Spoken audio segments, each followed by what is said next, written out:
Ya estamos de regreso y tú estás conectado con nosotros también en redes sociales, en Instagram, en Facebook y también en TikTok como @ConectaPerúTV. Nini, población joven que ni estudia ni trabaja, Vanesita. Así es, y para conversar sobre este tema y qué tanto se está dando aquí en nuestro país, conversaremos con César Abanto Revilla, quien es profesor de Derecho Laboral. ¿Qué tal, estimado? Buenos días.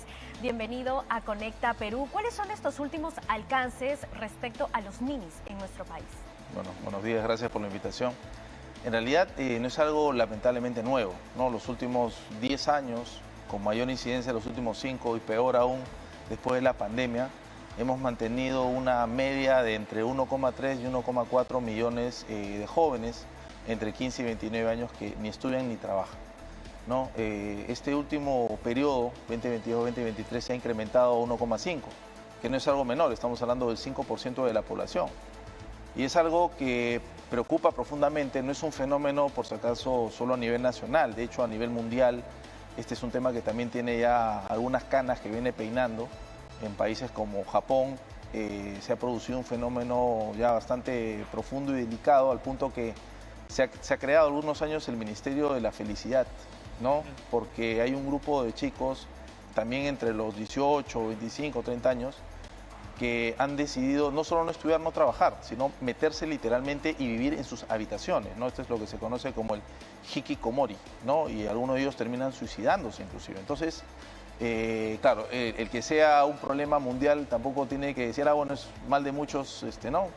Pero lo que yo quisiera separar es los jóvenes que ni estudian ni trabajan porque no quieren, de los que no pueden, ¿no? Porque son dos circunstancias distintas, porque acá también entra en juego mucho el aspecto generacional, aunque no se quiera. Estas divisiones de los millennials, los centennials, la generación X, tiene que ver un poco con la formación cultural, ¿no? La forma en que uno ha sido criado, los valores que uno ha recibido, la expectativa que uno mismo también tiene de su vida, porque a veces muchos chicos dicen, no, tengo 15, 20, 25 años y no he hecho esto, porque pasó lo otro. Bueno, eso puede ser cuando uno tiene menos de 10 años, ¿no? Pero después de los 10 años uno claramente sabe qué está bien, qué está mal, y uno puede decidir qué hacer, y después de los 15 ni que se diga.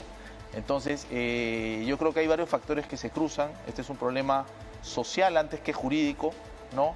Sí, porque quizás antes se daba la tendencia de que quizás jóvenes de regiones llegaban a la capital en busca de estudiar. ¿Esto se está manteniendo ahora?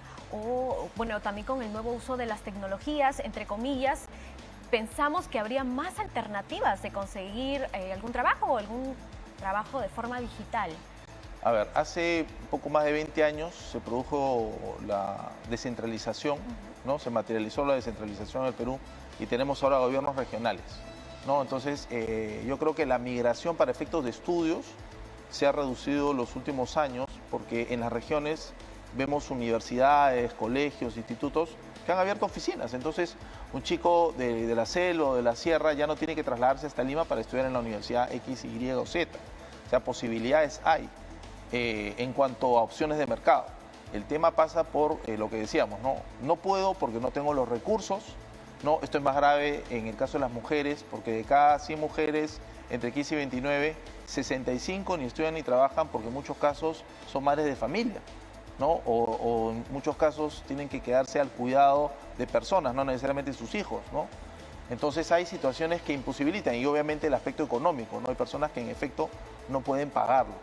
Y lo que decíamos que es lo más preocupante, y en lo cual el Ministerio de Educación, creo yo, junto con el Ministerio de Salud, deberían tener una participación mucho más activa, es en el tema de los que no quieren, ¿no? Porque decíamos hace un momento el tema de la pandemia, lamentablemente salió a la luz lo mejor y lo peor de la existencia humana, y dentro de esto el problema de la salud mental creo que recrudeció. O sea, no es que antes de la pandemia no existía, de hecho en el Perú, hasta antes de la pandemia, la salud pública mental era el problema número uno. Se preveía o se calculaba que 1 de cada 5 peruanos tenía algún tipo de trastorno mental, ¿no? Que obviamente tienen niveles. Entonces, esto se ha agravado en la pandemia, y en la actualidad el tema del acceso al trabajo y la educación de los que no quieren, pese a poder, es creo yo lo más preocupante. O sea, el Estado, y por qué no también la empresa privada, como en muchos otros países, deberían aprovechar este capital humano, porque estás hablando de personas en posibilidad de trabajar con una energía que es obviamente mayor a la de una persona por encima de los 40, ¿no? Hace algunos días, hace un par de semanas, el 12 de julio, se publicó la ley 31828, que creo que con otros problemas que han suscitado ha pasado un poco desapercibida.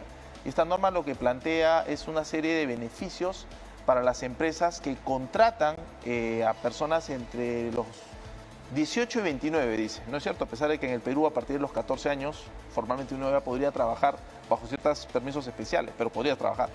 Entonces, estos beneficios como la reducción del 50% del impuesto a la renta, respecto de la remuneración que declaras, incluso el estímulo a los jóvenes empresarios para poderse beneficiar con una serie de aspectos tributarios si es que ellos deciden hacer su emprendimiento, porque ahora muchos jóvenes, mencionabas la tecnología, ¿no? Muchos jóvenes están enfocados en ese aspecto, tratar de obtener algún tipo de trabajo independiente a través de las plataformas, ¿no? Que es otro factor también, ¿no? Los chicos de millennials, centennials, tienen una perspectiva distinta de lo que es el trabajo. Antes muchos nos enfocábamos en el sueldo, un buen sueldo y digamos trabajar lo más que se pueda en cierto lugar. Ahora los chicos, el tema del trabajo no les interesa tanto respecto de la remuneración, sino las condiciones que te dan.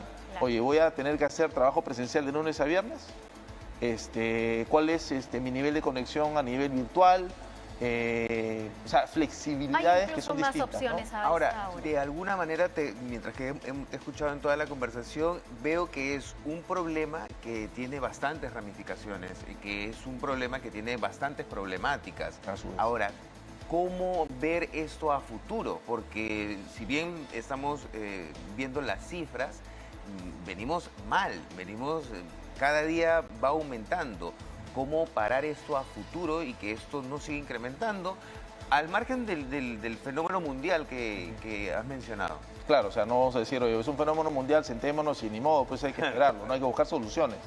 Yo creo que desde hace muchos años existen programas que de repente con cada cambio de gestión ese es el problema, ¿no? Tienes programas bien puestos como, por ejemplo, hablando del Ministerio de Trabajo, ¿no? Trabaja Perú y Jóvenes a la Obra, que eran programas que se complementaban. Trabaja Perú, que brinda pues, ingreso temporal a personas con mano de obra no calificada. Y Jóvenes a la Obra, que lo que hace es capacitar o formar a los jóvenes en programas educacionales, en oficios que tengan demanda, porque de nada sirve, por ejemplo, que estudie yo acá, voy a decir cualquier cosa, ¿no? Ingeniería astrofísica. Nosotros no tenemos pues una institución tipo la NASA, ¿no? O sea, uno tiene que enfocarse en lo que necesita el mercado, lo que hace falta en nuestro país y fortalecer a los chicos en esas capacidades para que luego la posibilidad de conseguir trabajo sea mayor. Entonces, esos programas que deberían, digamos, trabajar de manera conjunta con el sector educación, con el sector producción, ¿no? Con el sector salud también, porque como decía, hay un apoyo que se debería brindar a estos chicos que no quieren ni estudiar ni trabajar. Algo hay ahí. Y uno tiene que buscar una solución. No se trata de la fría estadística, ¿no? No tiene que ser. Ese es un problema, ¿no? Como mencionabas. Entonces, ¿qué estamos haciendo? ¿Qué falta ahí, no? Programas, o sea, que los programas conversen entre ellos y que se hagan, ¿no? Yo creo que lamentablemente como consecuencia de todos los problemas políticos que conocemos que hay, el Ejecutivo y el Legislativo también, cada quien juega su papel, están más enfocados en estos problemas políticos del día a día y le restan atención a este problema. Que es un problema circular, porque además, si me permites, tienes un problema de productividad, pero tienes un grupo importante de muchachos ahí que podrían estar disponibles para trabajar. El problema de esta norma que mencionaba hace un momento, por ejemplo, esta 31828, es que aplica para empresas formales. Y como ustedes saben, en el Perú la informalidad es del 80%. Claro. Y en el caso de la MIPE es peor, es 87, 88%. Claro. Entonces, digamos, es una buena medida, pero alcanzará solo a una de cada 10 empresas, ¿no? Entonces, hay que ser más realista. Es poco, ¿no? No hay medidas, creo, que sean más realistas, ¿no? ¿Y cuál es la tendencia en los próximos años?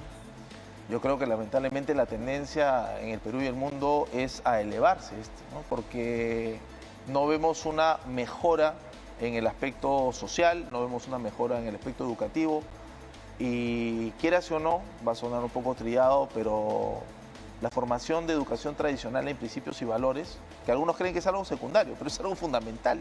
Nosotros, por lo menos en mi caso, tengo más de 50 años, nos hemos criado en su momento con 3 canales de televisión, incluido el Canal 7, por supuesto, en el cual predominaba la formación educativa. Tú encontrabas en la noche programas con Lo que vale el saber, en el Canal 7 programas educativos de Alemania, de Brasil, de Japón, peruanos también excelentes. Entonces, y eso conjugaba con el hecho de que hacías deporte también. O sea, habían una serie de elementos que permitían al muchacho, a los jóvenes y a los niños formarse e informarse en cuestiones positivas, ¿no es cierto? Ahora, ¿qué vemos? ¿No? Los niños andan pegados al celular o no, y no siempre la información que obtienen de ahí, irónicamente, es positiva. Entonces, yo creo que hay una deformación en ese elemento que va a afectar a lo otro, ¿no? Entonces, yo creo que un poco esa labor, ¿no? Y de alguna manera, como siempre hemos mencionado, nosotros, la parte social, tenemos una responsabilidad muy fuerte y hay que hacernos cargo de lo nuestro. Muchísimas gracias por estar esta mañana con nosotros. A ustedes por la invitación. Muchas gracias, César. Y ahora nos vamos a un corte y regresamos con más aquí en Conecta Perú.